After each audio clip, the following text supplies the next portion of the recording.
یاد رکھو، تم نے اللہ سے ملنا ہے اور وہ تم سے تمہارے اعمال کے بارے سوال کرے گا۔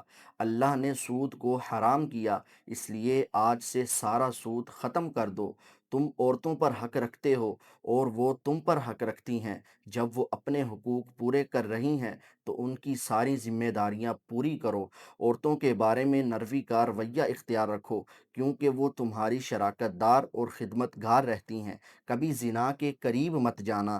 اے لوگو، میری بات غور سے سنو، صرف اللہ کی عبادت کرو، 5 فرض نمازیں پوری رکھو، رمضان کے روزے رکھو اور زکوٰۃ ادا کرتے رہو، اور اگر اللہ نے استطاعت دی ہے تو حج کرو۔ ہر مسلمان دوسرے مسلمان کا بھائی ہے، تم سب اللہ کی نظر میں برابر ہو، برتری صرف تقوی کی وجہ سے ہے۔ یاد رکھو، تمہیں ایک دن اللہ کے سامنے اپنے اعمال کی جواب دہی کے لیے حاضر ہونا ہے۔ خبردار رہو، میرے بعد گمراہ نہ ہو جانا۔ اچھی طرح سے سمجھ لو، میں تمہارے لیے 2 چیزیں چھوڑ کر جا رہا ہوں، قرآن اور میری اہل بیت۔ اگر تم نے ان کی پیروی کی تو کبھی گمراہ نہیں ہوگے۔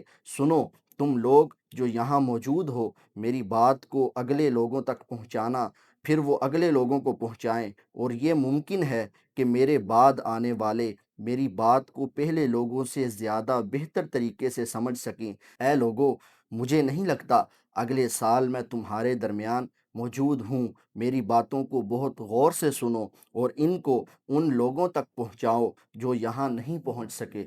اسی دوران آپ صلی اللہ علیہ وسلم کے قلب اقدس پر قرآن مجید کی وہ آخری اور عظیم آیت مبارکہ نازل ہوئی جس نے آسمان و زمین کو گواہ بنا کر اعلان کر دیا، آج میں نے تمہارے لیے تمہارا دین مکمل کر دیا اور تم پر اپنی نعمت پوری کر دی اور تمہارے لیے اسلام کو بطور دین پسند کر دیا۔ یہ آیت جہاں دین کی تکمیل کی خوشخبری تھی، وہاں اس شاک کے لیے ایک خاموش اشارہ بھی تھی۔ حضرت ابو بکر صدیق رضی اللہ تعالیٰ عنہ اور دیگر صحابہ کرام نے جب یہ آیت سنی تو ان کی آنکھوں سے آنسو جاری ہو گئے۔ وہ سمجھ گئے کہ جب کسی کا کام پورا ہو جاتا ہے تو اس کا اپنے رب کے پاس جانے کا وقت قریب آ جاتا ہے۔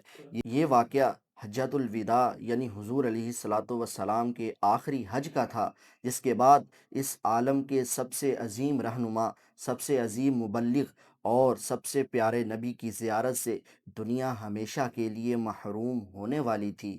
پیارے مسلمانوں، یہ خطبہ صرف تقریر نہیں تھا، اس میں ہمارے نبی صلی اللہ علیہ وسلم کی ہمارے لیے بہت بڑی نصیحت تھی۔